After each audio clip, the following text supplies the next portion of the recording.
नमस्कार दोस्तों, स्वागत है आपका हमारे चैनल PYQ क्लासेज पर। दोस्तों, आज हम बात करेंगे यूपी पुलिस जीएस पेपर 2024 के बारे में, जो 18 फरवरी 2024 को सेकंड शिफ्ट में पूछे गए थे। दोस्तों, इसमें हम बात करेंगे जीएस के सभी प्रश्नों के बारे में जो इस शिफ्ट में पूछा गया था। तो आइए देखते हैं कैसा कैसा प्रश्न इस शिफ्ट में पूछा गया था। पहला क्वेश्चन है, मामूली चीज़ों का देवता the God of small thing निम्नलिखित में से किस प्रसिद्ध लेखक द्वारा लिखा गया उपन्यास है? जिसमें ऑप्शन आपके सामने है। Option A Arundhati Roy, option B Suryakant Tripathi, option C Salma Rushdie या फिर ऑप्शन डी अनीश त्रिपाठी। तो इसका सही जवाब है ऑप्शन ए अरुंधति राय। अरुंधति राय द्वारा the God of small thing पुस्तक की रचना की गई थी। आइए चलते हैं अगले प्रश्न पर। अगला प्रश्न है, भारत के संविधान के अनुच्छेद 64 और 89(1) के तहत निम्नलिखित में से कौन राज्यसभा का प्रतिदिन सभापति होता है? ऑप्शन है। ऑप्शन ए प्रधानमंत्री, ऑप्शन बी उपराष्ट्रपति, ऑप्शन सी लोकसभा अध्यक्ष या फिर ऑप्शन डी राष्ट्रपति। तो इसका सही जवाब है ऑप्शन बी उपराष्ट्रपति। राज्यसभा राज्यसभा का प्रतिदिन सभापति उपराष्ट्रपति होता है। तो आइए चलते हैं नेक्स्ट क्वेश्चन पर। अगला प्रश्न है, निम्नलिखित में से कौन सा दिन भारत में राष्ट्रीय युवा दिवस के रूप में मनाया जाता है? जिसमें ऑप्शन है। ऑप्शन ए 16 अगस्त, ऑप्शन बी 12 जनवरी, ऑप्शन सी 25 नवंबर या फिर ऑप्शन डी 31 दिसंबर। तो इसका सही जवाब है ऑप्शन बी 12 जनवरी। 12 जनवरी को विश्व युवा दिवस के रूप में मनाया जाता है। आइए चलते हैं अगले प्रश्न पर। अगला प्रश्न है, निम्नलिखित में से कौन सा अम्ल सिरके में मौजूद होता है? जिसमें ऑप्शन आपके सामने है। Option A acetic acid, option B lactic acid, option C citric acid या फिर ऑप्शन डी ऑक्जेलिक एसिड। तो इसका सही जवाब है ऑप्शन ए एसिटिक एसिड। आइए चलते हैं अगले प्रश्न पर। अगला प्रश्न है, हम्पी नृत्य उत्सव निम्नलिखित में से किस राज्य का उत्सव है? जिसमें ऑप्शन है। Option A Orissa, option B Maharashtra, option C Karnataka या फिर ऑप्शन डी गुजरात। तो इसका सही जवाब है सी कर्नाटक। हम्पी नृत्य उत्सव कर्नाटक राज्य का उत्सव है। आइए चलते हैं अगले प्रश्न पर। अगला प्रश्न है, निम्नलिखित में से किस मंत्रालय के पास जनसंचार के विभिन्न माध्यमों और प्रिंट मीडिया के विभिन्न विनियमन के माध्यम से नीतियों, योजनाओं और कार्यक्रमों के बारे में जानकारी प्रसारित करने की जिम्मेदारी है? जिसमें ऑप्शन है। ऑप्शन ए आवास और शहरी मामलों का मंत्रालय, ऑप्शन बी योजना मंत्रालय, ऑप्शन सी सूचना और प्रसारण मंत्रालय या फिर ऑप्शन डी गृह मंत्रालय।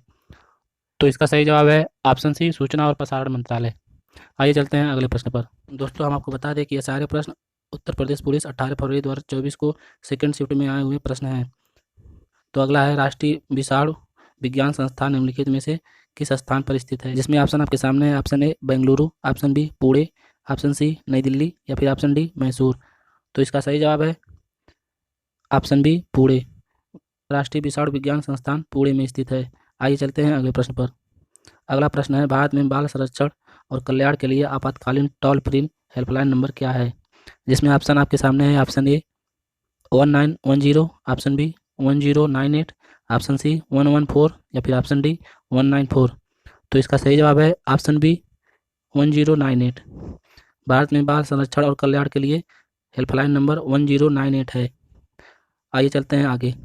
अगला प्रश्न है, निम्नलिखित में से कौन उत्तर प्रदेश राज्य में सर्वोच्च रैंकिंग वाला पुलिस अधिकारी है? जिसमें ऑप्शन है। ऑप्शन ए डीजीपी या पुलिस महानिदेशक, ऑप्शन बी पीएसआई या पुलिस उपनिरीक्षक, ऑप्शन सी एसीपी या सहायक पुलिस आयुक्त, ऑप्शन डी डीसीपी या पुलिस आयुक्त। तो इसका सही जवाब है ऑप्शन ए डीजीपी या पुलिस महानिदेशक। उत्तर प्रदेश राज्य के सर्वोच्च रैंकिंग वाला पुलिस अधिकारी डीजीपी होता है। आइए चलते हैं अगले प्रश्न पर। अगला प्रश्न है, सरकार का वह खाता जो केवल चालू वित्तीय वर्ष से संबंधित है इसमें शामिल है? इसमें ऑप्शन है। Option A outcast budget, option B राजस्व बजट, ऑप्शन सी पूंजीगत बजट या फिर ऑप्शन डी कर बजट। तो इसका सही जवाब है ऑप्शन बी राजस्व बजट। आइए चलते हैं अगले प्रश्न पर। अगला प्रश्न है, मथुरा के पास मठ के एक मंदिर में किन शासकों की विशाल मूर्तियां प्रतिस्थापित पाई गई हैं? जिसमें ऑप्शन आपके सामने है। ऑप्शन ए गुप्त वंश, ऑप्शन बी मौर्य वंश, ऑप्शन सी कुषाण वंश या फिर ऑप्शन डी चोल वंश। तो इसका सही जवाब है ऑप्शन सी कुषाण वंश। मथुरा में कुषाण वंश के शासकों की विशाल मूर्तियां प्रतिस्थापित पाई गई हैं। आइए चलते हैं अगले प्रश्न पर। अगला प्रश्न है, निम्नलिखित में से किस वायसराय ने ब्रिटिश शासन के दौरान बंगाल का विभाजन किया था? जिसमें ऑप्शन आपके सामने है। Option A Warren Hasting, option B Lord Curzon, option C Irwin या फिर ऑप्शन डी लॉर्ड रीडिंग। तो इसका सही जवाब है option B Lord Curzon. Lord Curzon के समय में बंगाल का विभाजन किया गया था। आइए चलते हैं अगले प्रश्न पर। अगला प्रश्न है, व्यावसायिक उपयोग के लिए सब्जियां, फूल और फल उगाना निम्नलिखित में से किस नाम से जाना जाता है? जिसमें ऑप्शन आपके सामने है। Option A sericulture, option B pisciculture, option C viticulture या फिर ऑप्शन डी हार्टिकल्चर। तो इसका सही जवाब है ऑप्शन डी हार्टिकल्चर। सब्जियां, फूल और फल उगाना हार्टिकल्चर के अंतर्गत आता है। आइए चलते हैं अगले प्रश्न पर। अगला प्रश्न है, निम्नलिखित में से किस बंदरगाह को अरब सागर की रानी के नाम से भी जाना जाता है? जिसमें ऑप्शन आपके सामने है। Option A Mumbai, option B Kochi, option C Mormugao या फिर ऑप्शन डी कोलकाता। तो इसका सही जवाब है ऑप्शन बी कोच्चि। कोच्चि बंदरगाह को अरब सागर की रानी के नाम से भी जाना जाता है। आइए चलते हैं अगले प्रश्न पर। अगला प्रश्न है, वर्ष 2011 में भारत की जनगणना कितने चरणों में किया गया था? जिसमें ऑप्शन आपके सामने है। Option A 1, option B 2, option C 3 या फिर ऑप्शन डी 4। तो इसका सही जवाब है ऑप्शन बी 2। 2011 की जनगणना 2 चरणों में किया गया था। आइए चलते हैं आगे। अगला प्रश्न है, मोगांव गुफाएं, जिन्हें हजारों बुद्धों की गुफाएं भी कहा जाता है, निम्नलिखित में से किस देश में स्थित है? जिसमें ऑप्शन है। Option A Nepal, option B Thailand, option C Bharat या फिर ऑप्शन डी चीन। तो इसका सही जवाब है ऑप्शन डी चीन। हजार बुद्धों की गुफाएं चीन में स्थित है। आइए चलते हैं आगे। अगला प्रश्न है, उत्तर प्रदेश में कुंभ मेला किन नदियों के संगम पर मनाया जाता है? जिसमें ऑप्शन आपके सामने है। ऑप्शन ए गंगा यमुना और पौराणिक सरस्वती, ऑप्शन बी कावेरी सरयू और पौराणिक सरस्वती, ऑप्शन सी नर्मदा और ब्रह्मपुत्र या फिर ऑप्शन डी तापी और नर्मदा। तो इसका सही जवाब है ऑप्शन ए गंगा यमुना और पौराणिक सरस्वती। कुंभ मेला गंगा यमुना और पौराणिक सरस्वती के नदियों के तट पर मनाया जाता है। आइए चलते हैं अगले प्रश्न पर। अगला प्रश्न है, उत्तर प्रदेश वित्तीय निगम यूपीएफसी निम्नलिखित में से किसके विकास के लिए वित्तीय सहायता प्रदान करने में महत्वपूर्ण भूमिका निभाता है? जिसमें ऑप्शन आपके सामने है। ऑप्शन ए कृषि, ऑप्शन बी स्वास्थ्य सेवा, ऑप्शन सी शिक्षा या फिर ऑप्शन डी उद्योग। तो इसका सही जवाब है ऑप्शन डी उद्योग। आइए चलते हैं अगले प्रश्न पर। अगला प्रश्न है, उत्तर प्रदेश का दुधवा राष्ट्रीय उद्यान लिखित में से किस जिले में स्थित है? जिसमें ऑप्शन आपके सामने है। Option A Lakhimpur Kheri, option B Prayagraj, option C Meerut या फिर ऑप्शन डी शाहजहांपुर। तो इसका सही जवाब है ऑप्शन ए लखीमपुर खीरी। उत्तर प्रदेश का दुधवा राष्ट्रीय उद्यान लखीमपुर खीरी जिले में स्थित है। आइए चलते हैं आगे। अगला है, 2006 में संयुक्त राष्ट्र मानवाधिकार आयोग का नामकरण बदल दिया गया और इसका नाम बदलकर निम्नलिखित में से क्या कर दिया गया? जिसमें ऑप्शन आपके सामने है। ऑप्शन ए मानवाधिकार परिषद, ऑप्शन बी मानवतावादी परिषद, ऑप्शन सी मानवाधिकार आयोग या फिर ऑप्शन डी मानवतावादी आयोग। तो इसका सही जवाब है ऑप्शन ए मानवाधिकार परिषद। संयुक्त राष्ट्र मानवाधिकार आयोग का नाम बदलकर मानवाधिकार परिषद कर दिया गया है। आइए चलते हैं आगे। अगला है, एनआईए का पूर्ण रूप बताइए। जिसमें ऑप्शन था। Option A national incubation agency, option B novel investigation agency, option C new investigation agency या फिर option D national investigation agency. तो इसका सही जवाब है option D national investigation agency. NIA का पूर्ण रूप नेशनल इन्वेस्टिगेशन एजेंसी है। तो आइए चलते हैं आगे। अगला प्रश्न है, इजराइल हमास संघर्ष क्षेत्र से भारतीय नागरिकों को निकालने के लिए भारत द्वारा शुरू किया गया ऑपरेशन का नाम निम्नलिखित में से कौन सा है? जिसमें ऑप्शन है। Option A operation Ajay, option B operation Ganga, option C operation Vijay या फिर option D operation heart pursuit. तो इसका सही जवाब है option A operation Ajay.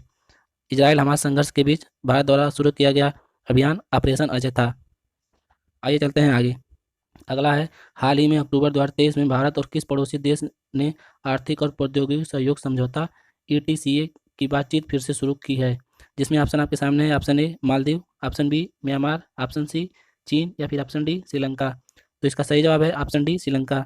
Bharat और श्रीलंका के बीच इस समझौते पर बातचीत फिर से शुरू कर दी गई है। आइए चलते हैं आगे। तो प्रश्न है, हाल ही में प्रधानमंत्री ने लक्षद्वीप द्वीप समूह सबमरीन ऑप्टिकल फाइबर कनेक्शन परियोजना की शुरुआत करके लक्षद्वीप में धीमी इंटरनेट गति की चुनौती को दूर करने का संकल्प लिया था, जिसकी घोषणा 2020 में लाल किले में स्वतंत्रता दिवस के भाषण के दौरान की गई थी। तो यह घोषणा कहाँ पर की गई थी? जिसमें ऑप्शन है। Option A Goa, option B Kochi, option C Thrissur या फिर ऑप्शन डी तिरुवनंतपुरम। तो इसका सही जवाब है ऑप्शन सी त्रिशूर। त्रिशूर में इसकी घोषणा की गई थी। आइए चलते हैं अगले प्रश्न पर। अगला प्रश्न है, उत्तर प्रदेश के कौशाम्बी जिले के कौशाम्बी ब्लॉक में नीति आयोग की ABP की पहली डेल्टा में कौन सा स्थान हासिल किया है? जिसमें ऑप्शन है। ऑप्शन ए चतुर्थ, ऑप्शन बी दूसरा, ऑप्शन सी पहला या फिर ऑप्शन डी पांचवा। तो इसका सही जवाब है ऑप्शन बी दूसरा। इस डेल्टा रैंकिंग में कौशाम्बी ब्लॉक का दूसरा स्थान रहा है। आइए चलते हैं आगे। अगला है, हाल ही में प्रधानमंत्री श्री नरेंद्र मोदी ने अयोध्या में नवनिर्मित हवाई अड्डे का उद्घाटन किया। इस नवनिर्मित हवाई अड्डे का नाम बताइए।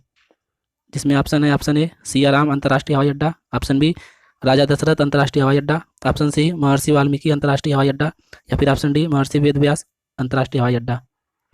तो इसका सही जवाब है ऑप्शन सी महर्षि वाल्मीकि अंतर्राष्ट्रीय हवाई अड्डा। अयोध्या का अंतर्राष्ट्रीय हवाई अड्डा का नाम वाल्मीकि अंतर्राष्ट्रीय हवाई अड्डा है। आइए चलते हैं अगले प्रश्न पर। अगला प्रश्न है ब्रिक्स 2024 के लिए किस देश की अध्यक्षता 1 जनवरी 2024 को प्रारंभ हो गई है? जिसमें ऑप्शन है option A Bharat, option B रूस, ऑप्शन सी ब्राज़ील, या फिर ऑप्शन डी ईरान। तो इसका सही जवाब है ऑप्शन सी ब्राज़ील। 1 जनवरी 2024 से ब्राज़ील की अध्यक्षता शुरू हो गई है। आइए चलते हैं अगले प्रश्न पर। अगला प्रश्न है वर्ष 2016 में नोटबंदी के दौरान आरबीआई के गवर्नर कौन थे? जिसमें ऑप्शन है option A doctor Raghuram Rajan, option B doctor Urjit Patel, option C Shri Shaktikanta Das, या फिर option D doctor D Subba Rao. तो इसका सही जवाब है option B doctor Urjit Patel. नोटबंदी के दौरान आरबीआई के गवर्नर डॉक्टर उर्जित पटेल जी थे। आइए चलते हैं आगे। अगला प्रश्न है उत्तर प्रदेश में ऑनलाइन वित्तीय धोखाधड़ी रिपोर्ट करने हेतु व्यक्तियों के लिए साइबर क्राइम हेल्पलाइन नंबर पर शिकायत करने की समय सीमा क्या है? जिसमें ऑप्शन आपके सामने है ऑप्शन ए 2 घंटे के भीतर, ऑप्शन बी 24 घंटे के भीतर, ऑप्शन सी 48 घंटे के भीतर, या फिर ऑप्शन डी 7 दिन के भीतर। तो इसका सही जवाब है ऑप्शन बी 24 घंटे के भीतर। आइए चलते हैं अगले प्रश्न पर।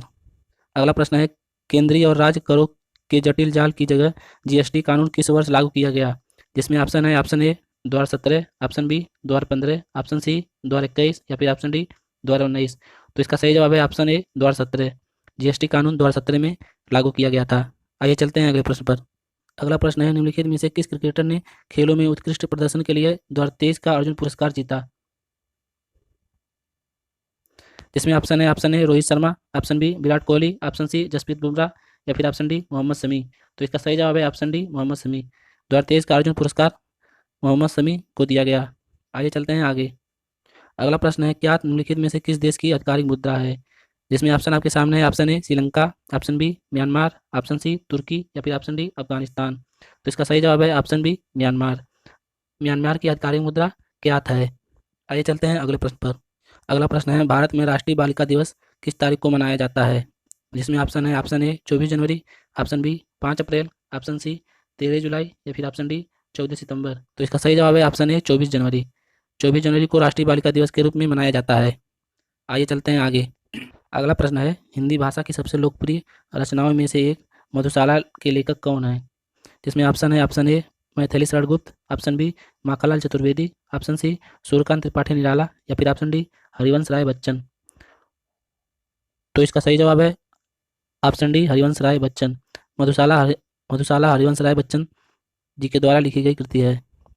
आइए चलते हैं अगले प्रश्न पर। अगला प्रश्न है मोबाइल एप्लीकेशन एम पासपोर्ट सेवा भारत के निम्नलिखित में से किस मंत्रालय द्वारा लॉन्च की गई है? जिसमें ऑप्शन है ऑप्शन ए पर्यटन मंत्रालय, ऑप्शन बी नागरिक उड्डयन मंत्रालय, ऑप्शन सी विदेश मंत्रालय, या फिर ऑप्शन डी गृह मंत्रालय। तो इसका सही जवाब है ऑप्शन सी विदेश मंत्रालय। एम पासपोर्ट सेवा विदेश मंत्रालय द्वारा लॉन्च की गई है। आइए चलते हैं अगले प्रश्न पर। अगला प्रश्न है चंद्रयान 3 के रोवर का नाम क्या है? जिसमें ऑप्शन है option A Vikram, option B Pragyan, option C Devam, या फिर ऑप्शन डी विज्ञान। तो इसका सही जवाब है ऑप्शन बी प्रज्ञान। चंद्रयान 3 के रोवर का नाम प्रज्ञान, जबकि इसके लैंडर का नाम विक्रम था। आइए चलते हैं अगले प्रश्न पर। अगला प्रश्न है हाल ही में प्रधानमंत्री ने उत्तर प्रदेश में निम्नलिखित में से किस स्थान पर सर्ववेद महामंदिर का उद्घाटन किया है? जिसमें ऑप्शन है option A Ayodhya, option B Prayagraj, option C Lucknow, या फिर ऑप्शन डी वाराणसी। तो इसका सही जवाब है ऑप्शन डी वाराणसी। सर्ववेद महामंदिर का उद्घाटन वाराणसी में किया गया था। आइए चलते हैं आज के अंतिम प्रश्न पर। आज का अंतिम प्रश्न है निम्नलिखित में से कौन सा भारत का सर्वोच्च सैन्य पुरस्कार है? जिसमें ऑप्शन है ऑप्शन ए अशोक चक्र, ऑप्शन बी वीर चक्र, ऑप्शन सी महावीर चक्र, या फिर ऑप्शन डी परमवीर चक्र। तो इसका सही जवाब है ऑप्शन डी परमवीर चक्र। तो दोस्तों यही सब थे यूपी पुलिस में पूछे गए जीएस के प्रश्न जो 18 फरवरी 2024 को सेकंड शिफ्ट में पूछे गए थे। तो दोस्तों आज के लिए बस इतना ही। हमारा ये प्रयास आपको कैसा लगा? अगर अच्छा लगा हो तो प्लीज़ इस चैनल को सब्सक्राइब और वीडियो को लाइक कर दीजिएगा। मिलते हैं अगले वीडियो में, तब तक के लिए जय हिंद जय भारत।